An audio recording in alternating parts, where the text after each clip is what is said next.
back to Inside Eastern Utah. I'm Scotty Draper, and we are here now with Nick Tatton. He is the Community Director for Price City, and he is here to give us a bit of an update about what is happening within Price. Well, thank you for having me. Yes, and, thanks for joining us. I'd like to make sure we get a good discussion on everything and tell you what's happening around the City Hall right now. Yes, and I think one of the big things that is on your plate and everyone's plate over there right now is budget time. It is budget time. The city is on a fiscal year that starts on July 1st, and it does take some time to develop all the inputs to the budget. And so that's a big deal right now, and a lot of competing interests for limited money.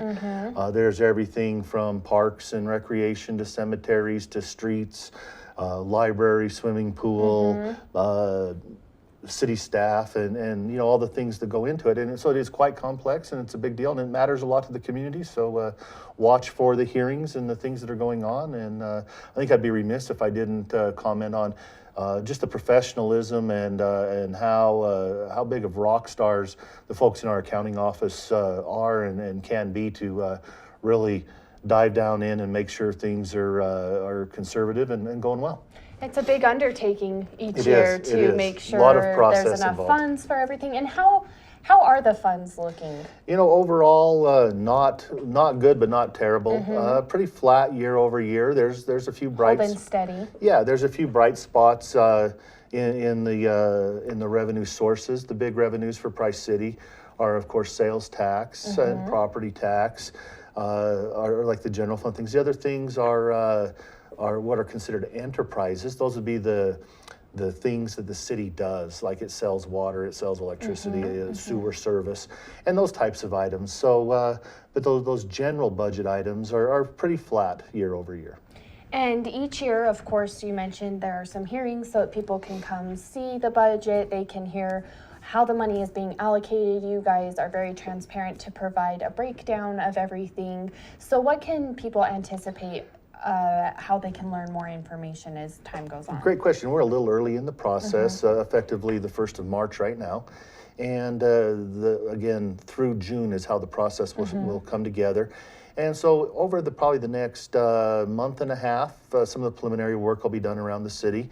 And then as we get closer to April, about the 1st of May, some more of the formal public input things. So I'd say watch the news media for the schedule on those meetings and those hearings. And of course, if there's any advanced questions now that somebody has, you can just get a hold of myself at City Hall, and I'd be happy to get some answers back to people if they have questions on different things, whether it's budget related or just citywide. That's great. And with that, when the budget is finally broken down, people can see everything, what the funds that are brought in, what it's anticipated to be spent on. Are you guys anticipating anything different this year? Nothing of substance. You know, there's some fluctuations with capital projects, with different grants and loans and things that kind of come and go that are one time. But the overall operation of the city is really pretty stable, and again, I hate to use the word flat, but revenues are pretty level, which is a nice thing. They were dipping down a little bit year over year for some time, but they're pretty level right now and anticipated to stay at about that same status. So expenses have to stay below that. Yes. So. And speaking of projects, there have been some projects going on throughout the city. I know there has been some construction going on, and that is kind of starting to get more toward the tail end now. Can you speak to that? Sure, and I think you're referring to some of the stormwater management projects we've had. A few years ago, we had some big flooding events in the community, and it resulted in damage to infrastructure. The processes to replace that and repair it take quite a bit of time to work that through, and we're just about done with that. The community would notice that 8th North has a new storm drain system in it. Right now we're just waiting for the weather to break to finish the patching of the asphalt, and one of the big components to that is repairs along Meads Wash. Culverts were damaged, several have been repaired, and the big one is at 4 South right now, and there was some special permitting with FEMA that had to take place, but that's in place and the project's underway, and we expect it to wrap up in the next couple months. And can you explain where the funding came from for this, just for our viewers? Yeah, absolutely. The way Price City was able to fund that project, close to $2 million worth of project overall, was through the Community Impact Board. We had a fairly sizable grant that they graciously gave us, and then a little bit of loan money, and that loan money is repaid with stormwater utility money, again, an enterprise the city has. So a fee that folks would pay on their bill, residential fees a couple bucks. And it's the accumulation of that money that matched those grants and things to make those projects a reality. So hopefully the community's seeing the effort of their expenditure put back into the community.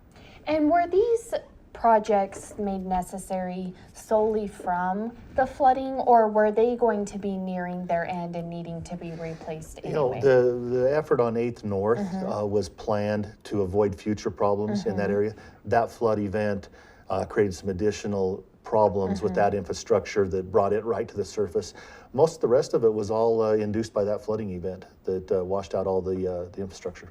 So are plans on the horizon? Are there further areas that need to be looked at to prevent future problems, or were those mostly addressed in these projects?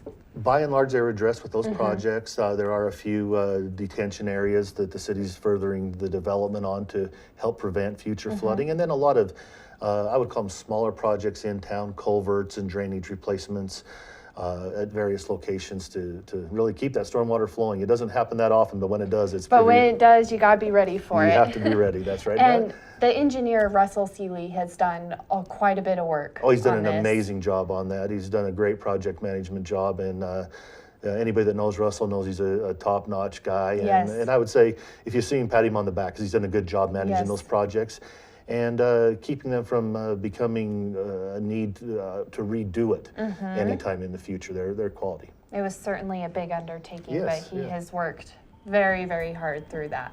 So we're going to come back in just a couple minutes and talk a bit more about some of the plans on the horizon for the city. So stick around. We'll be back in a few minutes on Inside Eastern Utah.